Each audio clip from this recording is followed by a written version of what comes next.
आज पहिल्या प्रथम मी आरएसएसला धन्यवाद देऊ इच्छितो, कारण त्यांनी औरंगजेबाच्या थडग्याचा विषय ज्यांनी काढला होता त्यांनाच त्या थडग्यामध्ये गाडलं। आपण आता जे काय चालले राज्यात त्याच्यावरती न बोलता या जुन्या कुठल्या तरी गोष्टींवरती बोलत राहायचं, त्याच्यावरनं दंगली घडवायच्या, ह्याचा सगळ्यांना आता कंटाळा आलेला आहे आणि म्हणून मी आरएसएसला मुद्दामून धन्यवाद देतोय। दुर्दैवाने दंगल जेव्हा घडली किंवा घडवली त्याच्यामध्ये महिला पोलिसांवरती ज्यांनी हात उचलला असेल त्याचे हात छाटले पाहिजेत आणि त्याचबरोबरीने ज्यांनी जाणीवपूर्वक जर का कोणी दंगल भडकवली असेल तर त्यांना सुद्धा व्यवस्थित कायद्याच्या इंगात दाखवलं पाहिजे। एकूणच काय की हे सरकार जे आहे सत्ताधारी ढिगभर आहेत आणि विरोधी पक्ष फक्त मुठभर आहेत। मुठभर असलेला विरोधी पक्ष ढिगभर असलेल्या सत्ताधाऱ्यांना भारी पडतोय आणि आजच सर्व पक्षांचं एक शिष्टमंडळ महामहिम राज्यपालांजींच्या भेटीला गेलं होतं। याचं कारण असं, ज्या पद्धतीने कामकाज रेटलं जातंय हे लोकशाहीच्या सगळ्या नीतिमूल्यांचं अवमूल्यन करणार किंवा ही सगळ्या गोष्टी पायदळी तुडवणार आहेत। ज्या वेळेला राज्यपाल महोदय येतात आणि सदस्यांसमोर भाषण करतात तेव्हा ते माझं सरकार असं म्हणतात किंवा आपलं सरकार असं म्हणतात। याचा अर्थ त्या सरकारची जबाबदारी महामहिम राज्यपालांची देखील आहे आणि जर ही राज्यपालांची जबाबदारी असेल तर साहजिकच आहे कामकाज कसं चाललं पाहिजे आणि ते जर का व्यवस्थितपणाने चालवलं जात नसेल तर सत्ताधारी पक्षाचा सुद्धा कान पकडण्याचा अधिकार हा राज्यपाल महोदयांना आहे, तो त्यांनी बजावला पाहिजे। हे सांगण्यासाठी आज आमचं सगळ्यांचं शिष्टमंडळ तिकडे गेलं होतं।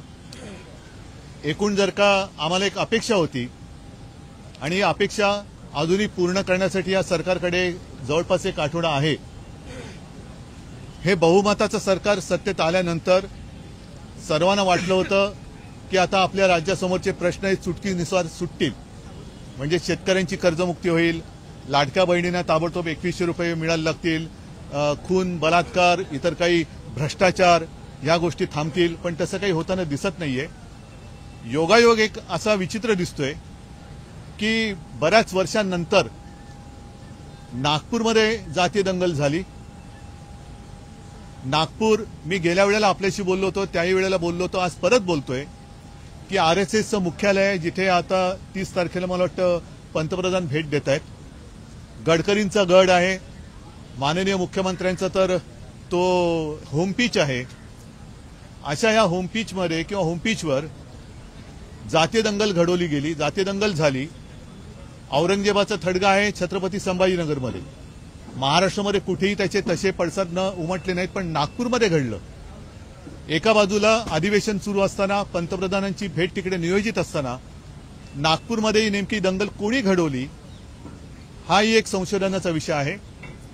नागपूरमध्ये दंगल घडते आणि त्याच अधिवेशनात, म्हणजे ज्या काळात ही दंगल घडली त्याच अधिवेशनात भारतीय जनता पक्षाचे आमदार एकूणच नगरविकास आणि ठाणे महापालिकेतला, ठाणे शहरातला भ्रष्टाचाराचा सगळा कारभार हा चव्हाट्यावरती आणतायत।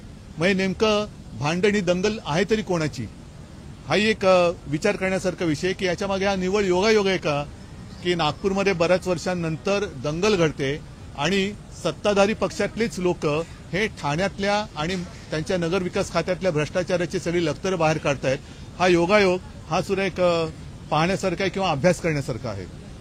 मला असं वाटतं की हे सरकार अपयश लपवण्यासाठी एक एक गोष्टी करायला बघते आणि त्याच्यात ते अधिकाधिक अपयशी होत चाललेलं आहे। या सरकारच्या कारभाराचे धिंडवडे हे दिवसागणिक सगळ्यांसमोर येत आहेत आणि ते केवळ काहीतरी वेळ मारून न्यायची म्हणून यांचा हा कारभार चाललेला आहे। बाकी याबद्दल कदाचित मी येत्या काही दिवसात आणखी विस्ताराने बोलेन, पण तूर्त मला असं वाटतं की आता तरी ही सगळ्यांची दिशाभूल करण्याचा जो काय प्रयत्न सुरू आहे, थडगी उकरायची, आणखीन काय काढायचं, या सगळ्या गोष्टी थांबून जनतेने तुम्हाला जर खरंच बहुमत दिलं असेल, ज्याच्याबद्दल संशय आहे, लोकच विचारतात की असं कसं झालं, पण जर का जनतेने खरंच बहुमत दिलं असेल तर ते बहुमत सत्कारणी लावा, कारण संधी परत परत मिळत नसते।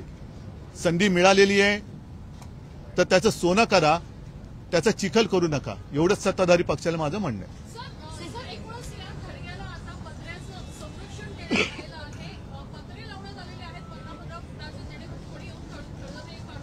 आता हे संरक्षण दिलं कोणी? हे संरक्षण दिलं कोणी?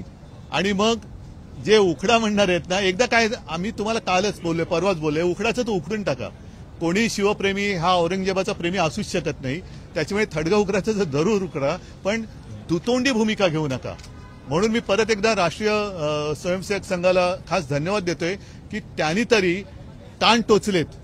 आता टोचलेले कान किती काळापर्यंत उपयोगी पडतायत ते बघूया. तर 30 तारखेनंतर परत आणखीन काहीतरी होईल हे सुद्धा पाहण्यासारखं असेल.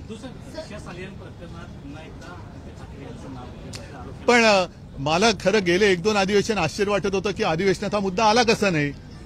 दरवेळेला अधिवेशन आलं की हा मुद्दा काढला जातो, त्याच्यात नवीन काय? पण माझं काय म्हणणं आहे की शेतकऱ्याच्या ज्या काही चिता पेटतात त्याला जबाबदार कोण आहे? त्यांच्या माता भगिनी ज्या टाहो फोडतायत, त्यांच्या मुली बाळी ज्या सांगतात की आमच्या वडिलांच्या आत्महत्या झाल्या, आमच्या वडिलांची हत्या झाली आहे, त्यांच्याबद्दल चौकशीचं काय?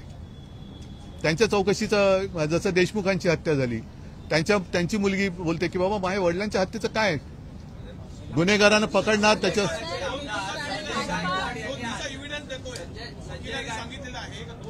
कोणी ठीक आहे ना, ठीक आहे ना, देऊ द्या ना, द्या ना, मग द्या ना. पण हा विषय कोर्टात चाललेला आहे, द्या ना कोर्टात काय ते. ते ठीक आहे. संजय गावडचा उद्या कुठल्या पक्ष नेत्यांना विचारता प्रश्न? नाही त्यांनी चांगलं. अच्छा, नाही, त्यांना खास धन्यवाद देतो, कारण आमचं घराणं, आमच्या घराण्याच्या 6-7 पिढ्या जनतेसमोर आहेत. त्याच्यामुळे या विषयात काही तथ्य नाहीये. दूर दूर तक कोई असं ज्याला म्हणतो तसं काही दुरान्वयाने सुद्धा संबंध नाही.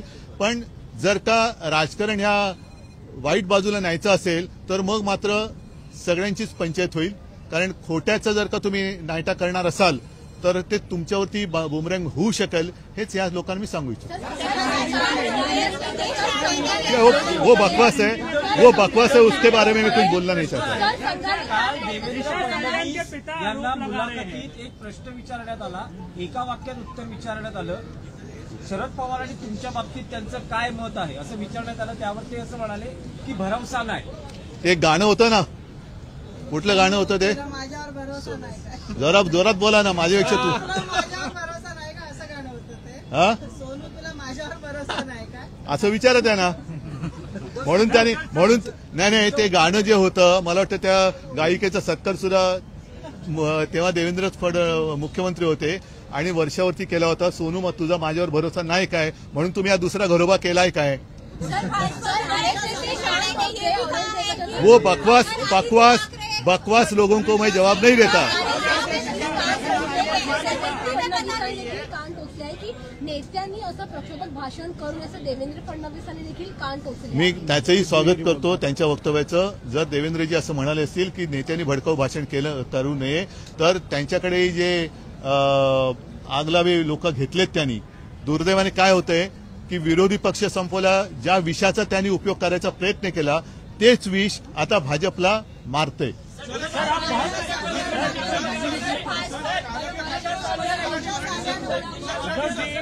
आप बहुत ही रेप्यूटेड परिवार से आते हैं, बहुत बड़े नेता हैं, बावजूद इसके हाँ, ऐकायला चलो ठीक आहे, चलो धन्यवाद.